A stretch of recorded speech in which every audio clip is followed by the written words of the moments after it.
to Table Talk, a place for honest conversations and getting to meet friends. I am so excited for y'all to get to know or maybe see an old friend. He might be your old friend, Ben Niscavits. Yeah. Hey. Hi. Okay, y'all, Ben is our new missions pastor. Just a few months. Just a few months, yeah. So exciting. I'm excited too. Y'all, I know for me, it's been super exciting for me. I've gotten to actually work more with you than probably I would this quickly because we're going to Africa in July. And because there was this, Jonathan switched out of missions and you weren't here yet, Jonathan said, hey, Betsy, can you lead the trip this summer? Yeah. I was like, absolutely, I love Africa. Y'all know my heart.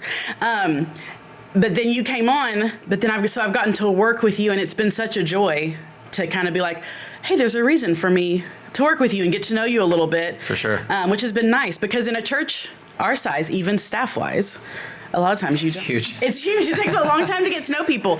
And I know in one of the first meetings we were in together, I went up and said, hey, I'm Betsy. And Levi turned around and goes, you don't know him? And I was like, no, I don't know Ben. But there's this weird thing that people think everybody knows you. Why is that?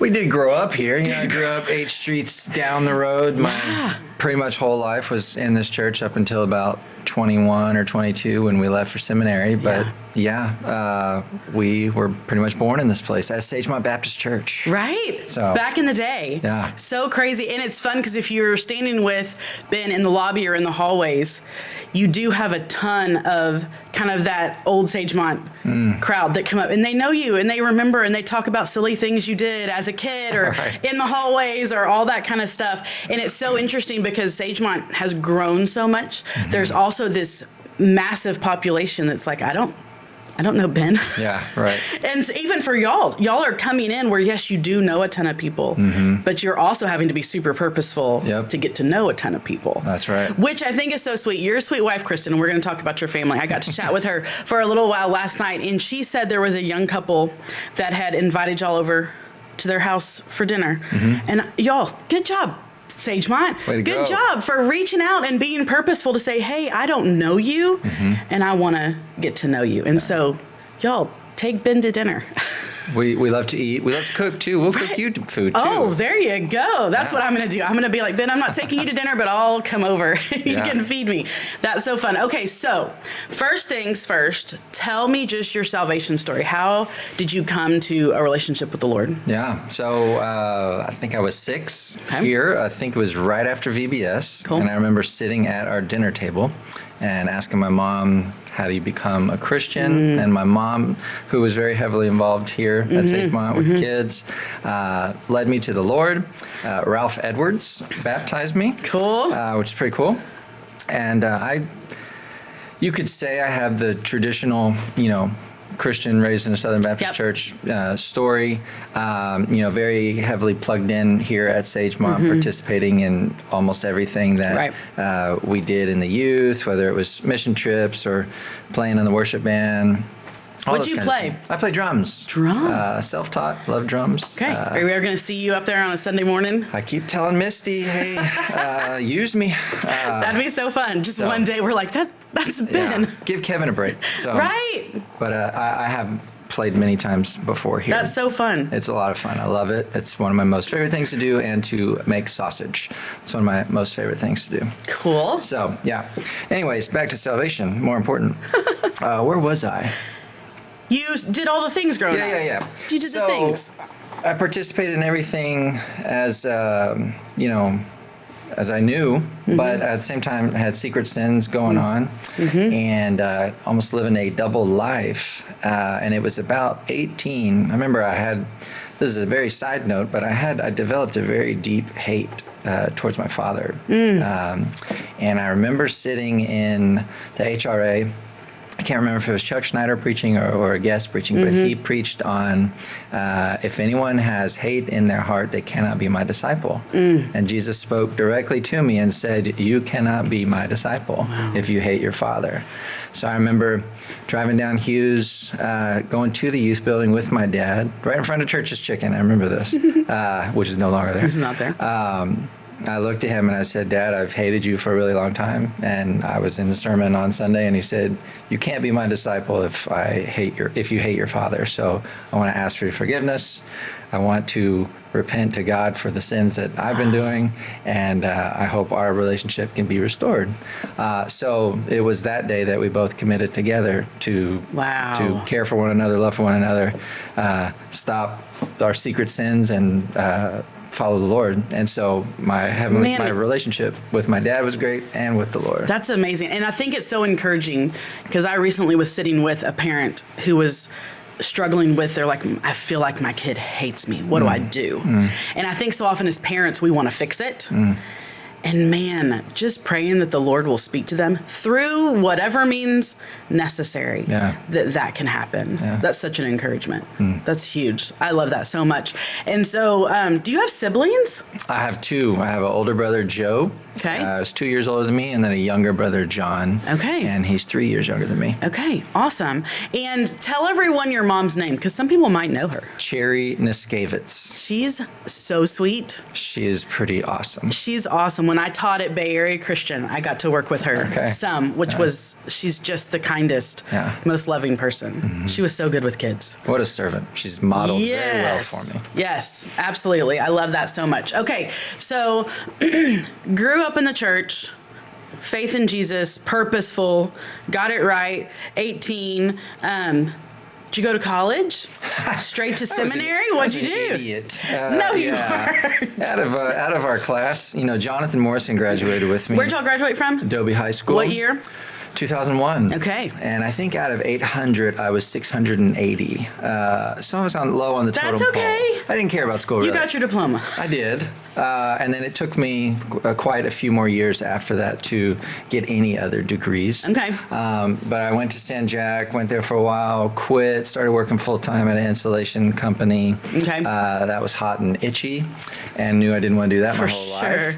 So then the Lord led us to New Orleans Theological Seminary, went there for 4 years, did my bachelor's and master's in 4 years, and then went straight to the mission field. Mission field. Okay, so when did you and Kristen meet? Kristen and I grew up here. And she grew up here. What's her maiden name, too? Because people... Kristen Melby. There you go. Yeah. I like people have to make all the connections. Right. She's daughter of Carol Wilds, and her grandparents were Anna and Dale Wilds, and Anna worked here. So I didn't know that. Yeah. That's cool. Which is funny because her mom and I both worked at Bay Area at the same time too. So I'm like, I know both of your parents, but I didn't really know y'all. So that's so cool. Okay, so y'all both grew up here. So did y'all meet in student ministry? Yeah, we were. Back then, Keith Smith, they did a Great Commission mission trips, and there was Houston, somewhere else in Texas, Seattle, and England. Everyone paid the same price, and you couldn't pick where you went. They picked for you. Wow. She got put on the same trip with me to Seattle. She was dating someone else at that time. Nevertheless, many thought that we would date after that trip. Okay. But 2 years passed. Wow. And David Cole, Bill Cole's son, was with me. After this trip, we would always chat on AOL Instant Messenger. Just say, hey, how's it going? Or we'd see each other at church, because she worked up here at some point, too, when I was a youth intern. Okay. She was working next to Carol Martin. Okay. Doing data entry. All right. And we would always see each other maybe at lunches or something like that. And it was at camp that summer that we both served. She said she saw something different in me than she saw 2 years ago. Back then, she thought I was very lazy, very sleepy, and wondering why did I even come on this mission trip. We were going. Me and David were going to this coffee shop, and he was like, "Hey, you should invite Kristen." And I was like, okay. So we were chatting there on AOL Instant Messenger. And she said, okay, I'll come. I said, okay, here's the address. And he hits me. He's like, no. Tell her you'll pick her up. Yeah. So I was like, okay, thanks. There you go. So, yeah, you need friends. Never had a girlfriend You need friends. before. There you go. And she said, okay, I'll meet you at the church. If you would have given me the address, I probably wouldn't have come. So he saved me. Thank you, David That's Cole. nice. Love it. So yeah, we've been married almost 20 years. Okay. December 30th will Awesome. be 20 years. We have 4 awesome boys. Yes. Crew, Alistair, Jadwin, and Merrick. Our children's names and their ages are 17, 15, 13, and 8. Okay. Yeah, That's so fun. And your oldest crew's graduating. he is. So fun. Yeah. I love it. So went to New Orleans, went to seminary in New Orleans. When did y'all know that you were like, we're going to be a part of the IMB, we're going to be missionaries? And in that process, do you pick where you're going? Do they just send you somewhere? How does all that work? Kristen at 16 knew that she was not going to live the normal American life. Okay. That's what the Lord told her, and that she would go to the hard places. Wow. And she said, well, as long as it's not India. We lived in India, and we lived in Pakistan. Which, at 19, shortly after that restored relationship with my dad, I was on a mission trip to Costa Rica. It was not one that was associated with Sagemont, so it was the first one I'd ever been on apart from them. And I was behind the stage. My friend was preaching, and the Lord said specifically, you will do international missions. So we submitted to that. Knowing that we wanted, we weren't married at that point, but knowing that that's what we both wanted to do, helped our relationship. Absolutely, because if only one of you did, that would have been a whole hard thing. Yeah, it would have been messed up. Yeah. So our goal was go to the mission field, and we tried several ways through several different organizations to try and go, and none of them worked out. Okay. And we went for a prayer conference at the seminary in New Orleans when David Platt was there. This was before David Platt was David Platt. Okay. And So it wasn't when he was president of IMB or anything. This was way this before. is pre-radical. Yeah. Okay, cool. Yeah, like pre-Brook Hills. Like, Yeah. So he had just left, I think, New Orleans. Okay. So anyways, we were there praying specifically for the Lord to just give us understanding on where he wants us to be. And so we were led to New Orleans, and through that whole process being there, IMB would come on campus once or twice a year, and we just started the process about halfway into our time in New Orleans. So Karachi was where we served, Karachi, Pakistan. I was like, what's that? Yeah. Okay. A little city of 25 million. Oh my gosh. The 4th least livable city in the world. Least livable. Why? Why is it least livable? Trash, instability, government problems. There's so many people. Yeah, 25 million. Oh my word. It was awesome. Loved it. But no one wanted to go there for specific reasons. Sure, but sure. At that time, specifically, even there was a lot more unrest in the city, whether it's bomb blasts or terrorist stuff that would happen, and on the jobs for IMB, there was a job for it, but no one was taking it. We were like, well, we want that. Since 2005, November 2005, that was when I went to Pakistan for the very first time. Okay. To help with earthquake relief. But at that time we had another plan. We were going to move to Germany. So it wasn't even on my radar to go there. And through some other friends that we were going to move there with, she was from Germany, her husband was from Costa Rica, and we went to Costa Rica to visit them, to talk with them about moving. And the whole time we were there, we never could have the Germany talk. And I remember being frustrated one night thinking, we came all the way down here. This is pre Zoom and Yes, right, yeah. So Kristen and I were at dinner, and I have my shrimp and my rice about to be in my mouth, and she said, well, what about Pakistan? I remember just setting my fork down, and I just said, well, what about Pakistan? Yeah. So ever since January 2006, that was laser focus on Pakistan. Wow. We're going to go there. And so every decision was kind of based on how are we going to get ourselves there. Wow. So huge journey, and we didn't make it to Pakistan until, or if you want to say it properly, Pakistan. Yes.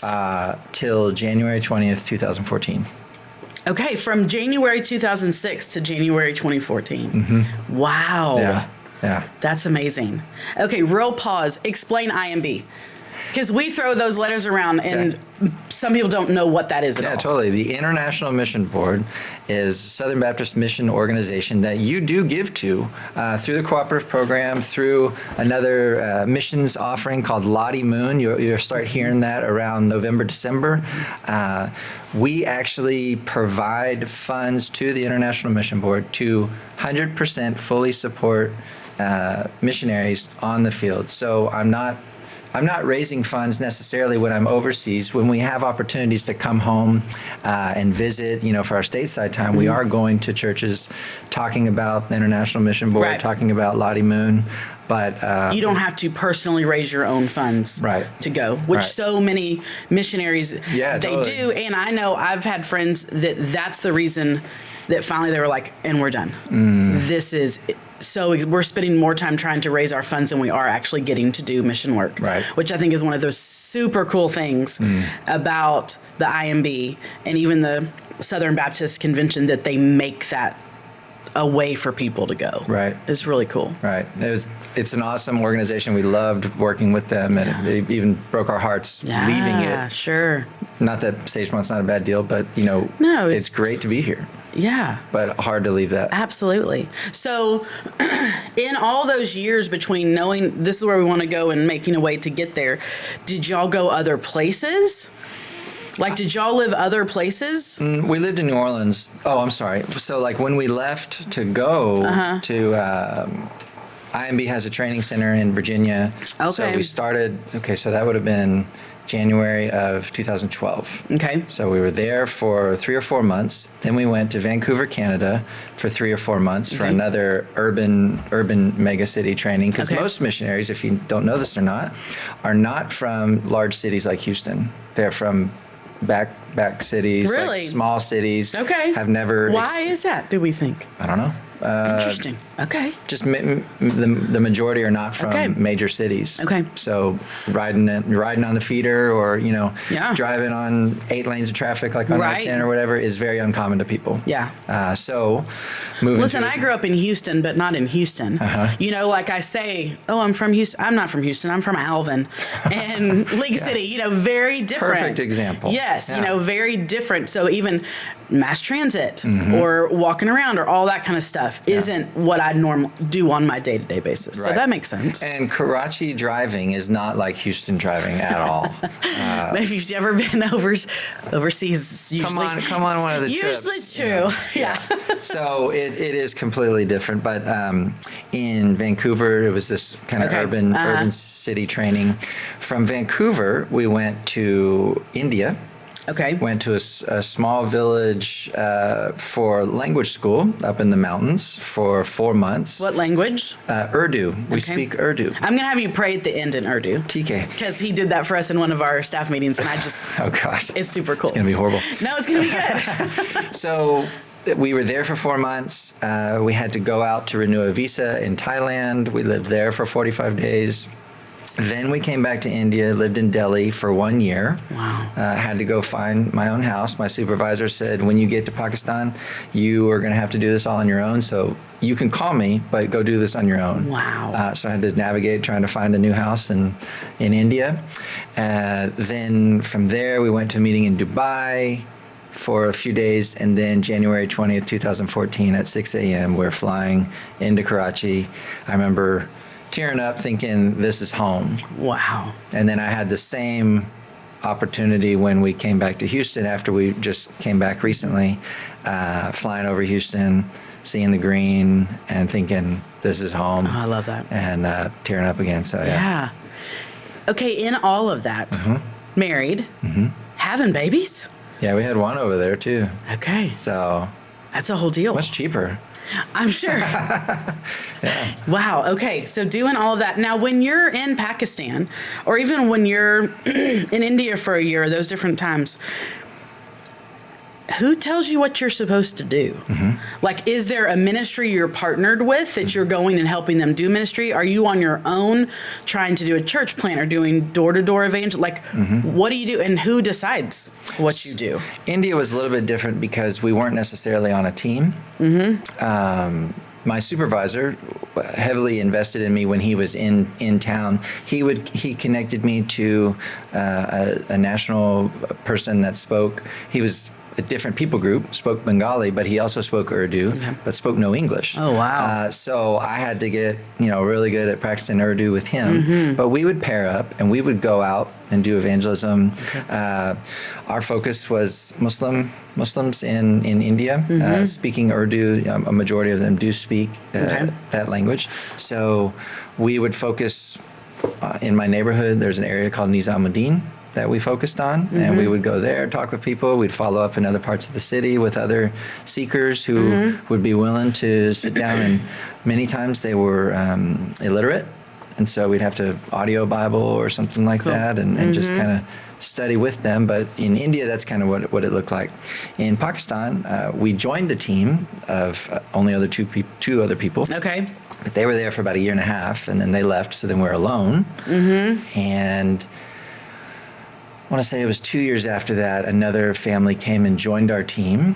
So we were the Karachi team for a few months, and then our leadership decided to split our teams so that we could, in the future, grow our teams and have two separate teams focused in Karachi.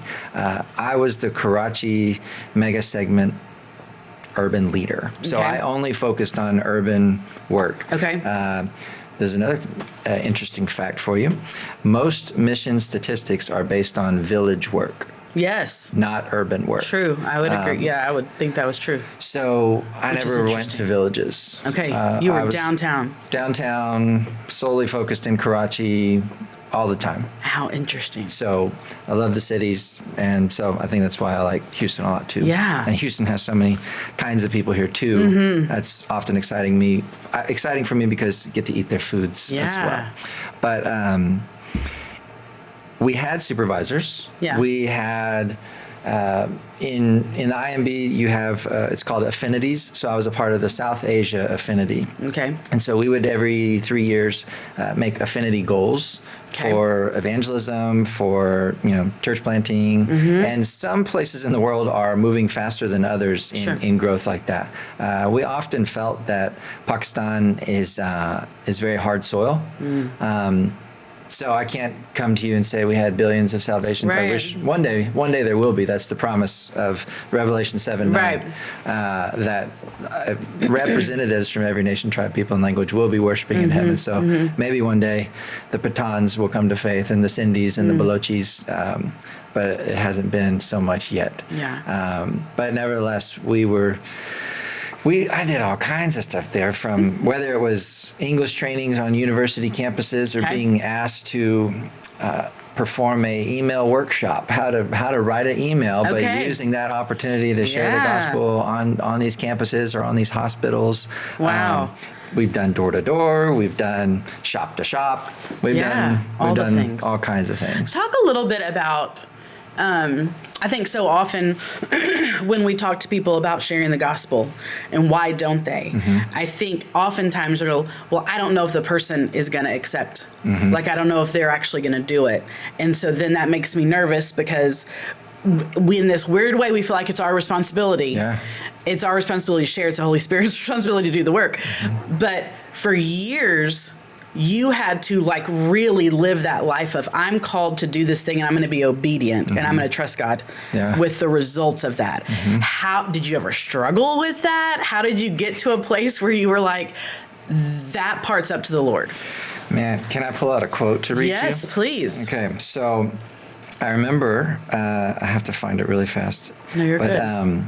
I was in, well, number one, I was telling you before that it's a very hard soil, and I don't remember at what year I read this, but Iran is close to Pakistan. Afghanistan is right above it. India is right next to it. Nepal, Bangladesh, and in all of those places, people are coming to faith.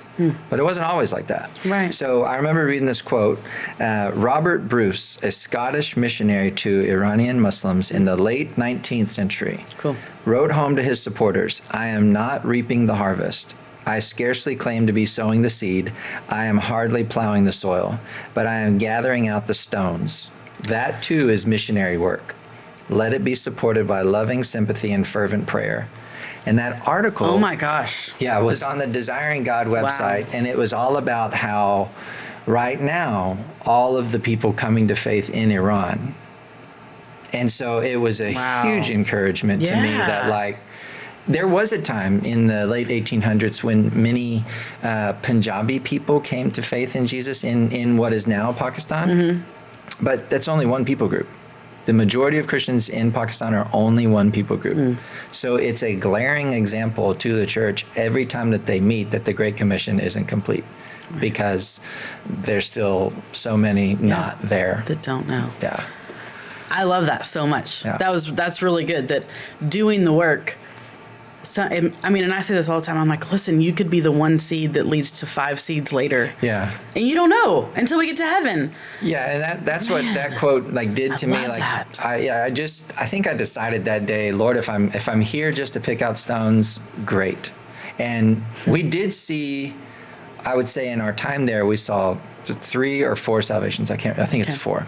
But our first fruit, our first salvation came 8 years into being there. Wow. So if you know anything about William Carey, I think it was 7 or 8 years in the same way. Like he didn't see any salvations until then. But we still have to be faithful. It's worth the work. Gosh, it's worth the work. For one, you know, I love that. What an encouragement that for all of us to just go, don't give up Yeah. doing the thing that God, it's obedience. It's the obedience. Right.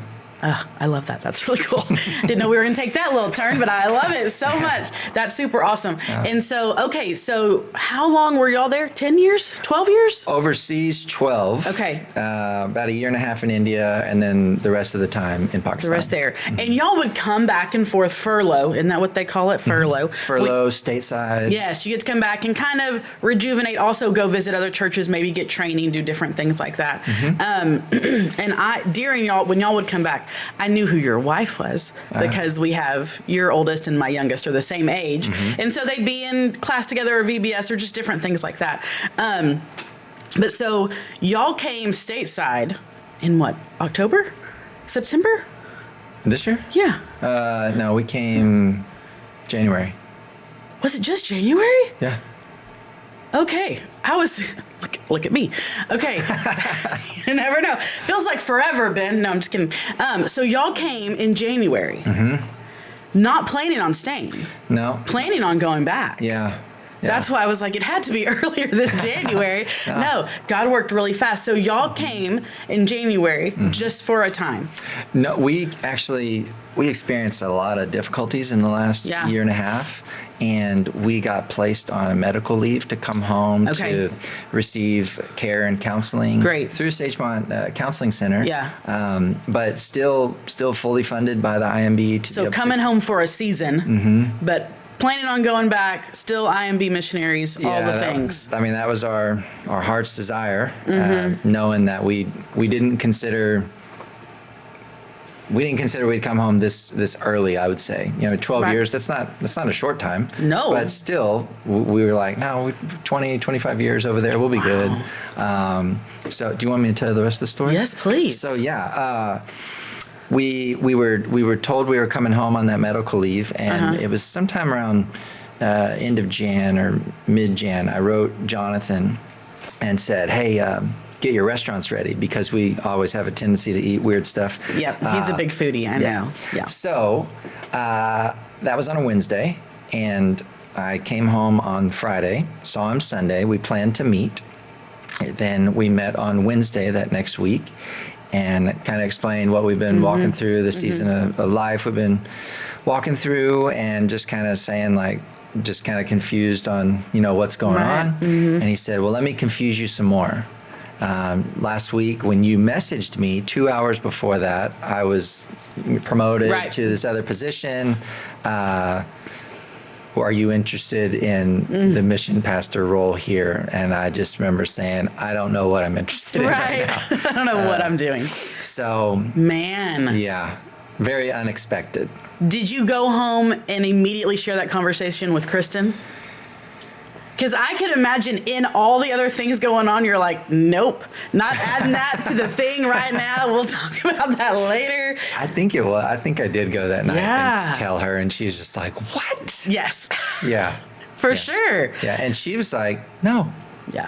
no, never." Like, Right. We said we don't want to do that. Right. We said, We said Yeah, not a we church. said this, we God. said, right? Yeah, God's like, yes. Man. Yeah. Okay, so that was January, and then you came on, like we said, like March. March right? 18th. Okay. Yeah. So quick. What did the Lord walk you, Kristen, your boys through to get to a place where you're like, this is what we're supposed to do? well, And I'm sure it's still a process. it's still, I mean, yeah, we're still Yeah. walking through culture shock. I mean, I've been gone 12 years, 16 if you count New Orleans, but like, I am not the same person I was 12 sure. years ago. For sure. I've lived so much of my life over there. Yeah. Like, there's still things I do that are more, Asian than American Right. or whatever. And, Yeah. and so, yeah, it's just, it still takes adjustment. But I remember telling her, and I mean, we were struggling with what do we feel the Lord is he sending us to? Because Kristen was saying everything up to this point in our life has been clear. Pakistan, very clear. Right. New Orleans, very clear. Sagemont, not clear. Not Yeah. clear at all. Right. And Kristen had said at one time that it was easier for her to live in Pakistan than to live in America at this time. And one of her friends said to her, "Well, don't you think you said the Lord is calling you to the hard things?" Wow. But she said, "Ben, I'm gonna need you to lead this one because it's really hard." Right. I Sure. remember I went to, there is a park on NASA Road 1 next to the water right near the Hilton. Don't know the name. Yep. I remember sitting there making a list of the pros and cons of being home. Right. Another part of the story is my brother asked me to pray about coming home to help with family members who are sick, and a 92-year-old grandmother with dementia, living with my parents, and so I remember him asking that. Then the next week we get this medical leave. Then the next week Jonathan asked me. So I was just like, "What are you doing, Lord?" So I remember going to that park, making my pros and cons list. After that, going and walking in Armand Bayou for like another few hours. Just took like the whole Friday to pray. And I wrote Jonathan, I think it was the next day, and I was like, "I'll at least interview." And so interviewed. Then time went on, and then other interviews happened after that with Mike Schumacher and all of that stuff. Can't remember what it's all called, but nevertheless. Then I had dinner with Jonathan one night, and he said, "Well, if you want it, it's yours." So I remember just telling Kristen, if they say yes, we're gonna say yes. Not because we are wanting to leave Pakistan, not because we're upset with IMB or anything like that, but that the Lord is leading us to something different, and it's gonna require faith when it's not clear. Right. Yeah. So yeah. It goes back to that whole thing of obedience. Right. When doors open and you're like, God put this in front of me. I'm going to be obedient and walk through. I don't know what the other side looks like, but I'm going to be obedient. Yeah. Yeah. That's so cool. Have your boys were they excited? Because you say home, but this wasn't, you know, I mean, it wasn't. No. And so y'all all had a life. And so making a transition, when y'all told them, were they like, what? Or were they more like, cool, new adventure? I don't know. We, I guess it would have been in January when I talked with Jonathan, but we didn't talk to our boys about the possibilities until like maybe a week or two before Jonathan let us know. Okay. So there was this mystery. They knew we were home for our medical leave, getting counseling, but they didn't know about any other things. But anytime we come home, it's always exciting for them because they get to see friends that they, connect with, get to be able to be around our family, see cousins and all that kind of stuff. So when we told them the news, they were, of course, thinking about, even our oldest, I think, thought about the things that he would miss. Because the IMB, they heavily invest in us. They provide, different retreats or large group gatherings where we get together. And these people become your family. Right. Whether it's older, younger, they become, distant grandparents, distant brothers and sisters, nephews, nieces. And so there's that aspect of leaving that really tore us up, knowing that we're not going to be a part of the same meetings anymore, and but there's the other side of it that Alistair, my second son, he said, not the American life in a negative way, but he said, Dad, I've never really lived an American life. I've been overseas since I was 3, and so now I get that opportunity to connect with friends that maybe I haven't got to connect with on a deeper level, knowing that I'm always leaving, but now I'm staying. So I think it's exciting, for all of us to experience some new stuff together. So. And I think it's so important for us to remember, and to just a good reminder of doing things that are right doesn't mean they're always easy or happy, because you do both. It's like, I'm thrilled to be here, but it's hard to leave that, and we have to be okay with holding both. And processing days when you're sad or the kids are sad, and going, man, I hate that we're missing that thing. But that's when you go, but Lord, you brought us here. It still comes in waves. Absolutely. What would you say is the one thing you're most excited about, specifically at Sagemont with missions, that you're pumped about? 2 things.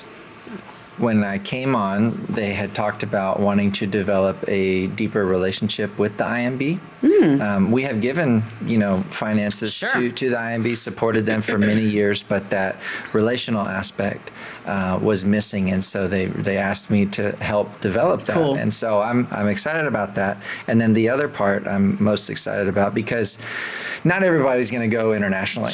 And in case you didn't look outside, you have a lot of people here in Houston. You have a lot of kinds of people. So helping Sagemont Church, Sagemont members love the Lord, abiding in Him, and being His mouthpiece to Houston is another part that I'm excited about. If we're not going to go there, we're going to go here, and I think there are multiple ways in which we can be involved in sharing the gospel, whether you know how to or not. I think the time is now. And the Lord has done a great orchestration of bringing all kinds of people here from, Afghanistan may not affect you over there, but He brought a lot of Afghanis here. Whether it's great or not, or whether it's, appropriate or not, it doesn't matter. The Lord brought all kinds of people here, and we get the opportunity to engage them with the gospel. So I'm excited about that. And, I think it's going to be really, really cool. And I will say, y'all, I know, at least I think I know, now for the foreseeable future, you're going to be training people on how to share the gospel. Like a specific tool, like a specific thing. And then I've sat through this training, and it's so funny because he goes, okay, now practice.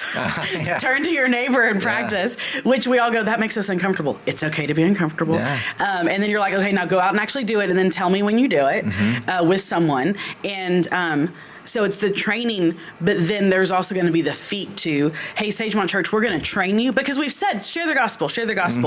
Anyone and everyone can do it. You don't have to be trained. Read the Bible. God changes you. You can go share the gospel. But so often people don't, because they go, I don't know what to say. I don't know how to do it. But then they get the training, and then It's going to be lots of opportunity right. to actually go do it, Yeah. which is going to be really fun. So y'all, as you're looking at things that are coming up, if you see, hey, a training with Ben, come, get trained. Yeah. Because then there is going to, listen, we need the church to be the church. Right. And we'll do it together. It's not just send you out on your own. Being involved in the Great Commission together, I think, is what even helps solidify us more as believers walking together through trial, through the good and the bad. Absolutely. Not just receiving. We get to actually go and apply it on the streets. It's going to be awesome. So. Y'all, when you see those things, jump on them. Jump in it. It's going to be awesome. Thanks for sharing your story. Yeah. Y'all, when you see Ben, go introduce yourself. He's, of course, trying to get to know lots of people. But go introduce yourself. Take him to lunch, he and his beautiful wife, or they'll cook for you. He says they will. Yeah, we do. They we will love cook for you. Yeah. But I appreciate you coming Thank and you. just sharing. And all you're doing, I know you've got lots on your plate with all the things, and you're already doing a really good job. So we're glad you're here. Thank you. Will you pray for us? Is it Urdu? Urdu, In yeah. Urdu to close us out. All right, it's That'd going to be awesome. very simple. I love So, it. We'll see. all right. Most of us won't know, so it's okay. There you go. Okay. मेरे साथ दुआ करें हमारे आसमानी बाप हम शुक्रगुजार इस दिन के लिए कि हम गुफ्तगू कर सकते हैं हम एक दूसरे को हौसला अफजाई कर सकते हैं और हमारी दुआ है कि हमारे सेजमॉन्ट चर्च हम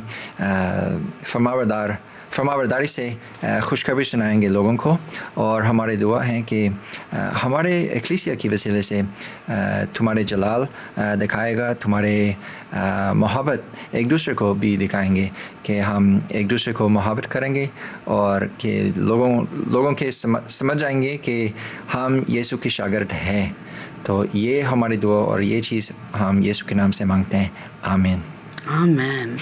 I love that God knows all the languages, and I love that so much. It's beautiful. Thank you for being here. Y'all, enjoy the rest of your day or evening, and we will see you next time on Table Talk.